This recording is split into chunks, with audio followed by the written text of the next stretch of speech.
तो वहीं हरियाणा बीजेपी की हरियाणा प्रदेश चुनाव समिति में बदलाव किया गया है। पूर्व गृह मंत्री अनिल विज को समिति में शामिल किया गया है। अनिल विज को हरियाणा प्रदेश चुनाव समिति 2024 का सदस्य बनाया गया है। पहले सूची में अनिल विज का नाम शामिल नहीं किया गया था। बता दें कि हाल ही में अनिल विज ने हरियाणा बीजेपी के चुनाव प्रभारी और केंद्रीय मंत्री धर्मेंद्र प्रधान से मुलाकात की थी। पार्टी के टिकट वितरण को लेकर पूर्व गृह मंत्री अनिल विज ने कहा था कि चुनाव के दौरान सही टिकट वितरण बहुत जरूरी होता है। प्रत्याशियों की पूरी जांच पड़ताल करने के बाद ऐसे लोगों को टिकट दी जाती है जो पार्टी की विचारधारा को आगे बढ़ाते हैं। विज ने दावा किया कि तीसरी बार भी बीजेपी ही हरियाणा में सरकार बनाएगी।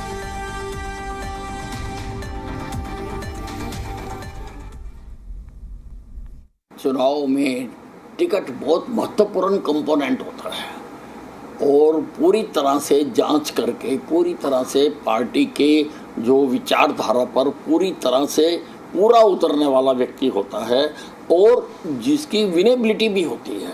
दोनों चीज़ें होना बहुत आवश्यक है। उनको देखकर ही टिकट दी जाती है और जो पार्टी की विचारधारा को आगे बढ़ा सकता हो ऐसे व्यक्तियों को ही टिकट दी जाती है और ऐसे व्यक्तियों को टिकट देंगे।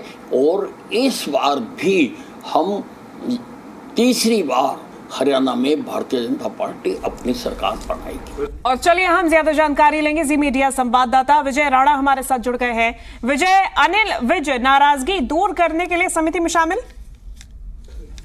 देखिए, इस बात से कई पहलू निकाले जा सकते हैं। हालांकि जो आपने नाराजगी वाली बात कही ये बिल्कुल सही बात है, क्योंकि जब भी चुनाव की समितियां कमेटियां बनाई जाती हैं और सबसे महत्वपूर्ण काम होता है चुनाव की तैयारी करने के लिए, और ऐसे में जितने भी पार्टी के सीनियर नेता होते हैं उन्हें शामिल इसमें जरूर किया जाता है। तो अगर इस तरह कमेटियों में अगर किसी सीनियर नेता को शामिल ना किया जाए तो ये बिल्कुल एक ऐसा सवाल होता है जिसका उत्तर जो है हर कार्यकर्ता चाहता होगा।